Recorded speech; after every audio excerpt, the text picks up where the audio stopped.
আমরা জানাতে চাচ্ছি। আর একটা কথা আমি বলতে চাচ্ছি, আমরা মাজলুম, আমরা নির্যাতিত, জালিম অত্যাচারী শাসক আমাদেরকে দুর্বল ভেবে বিল পাস করতে চাচ্ছেন। আমরা জানাতে চাচ্ছি, জমিয়তে উলামা হিন্দের নেতৃত্বে 200 বছরের ইংরেজদেরকে দাঁড়িয়েছি। ইনশাআল্লাহ জমিয়তের আন্দোলনে আপনার 14 বছরের জন্য ঠিক থাকবে না।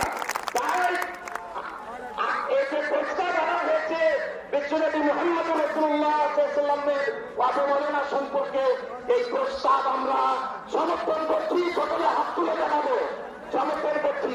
আজকে কলকাতার রাজপথ মৌলানা সিদ্দিকুল্লাহ চৌধুরী সাহেবের নেতৃত্বে আরেকটা কথা জানিয়ে দিতে চাচ্ছি। হযরত, আপনি ডাকুন পশ্চিমবঙ্গের লক্ষ লক্ষ লোক ওয়াকাফের জন্য, মসজিদ মাদ্রাসা ঈদগাহ কবরের জন্য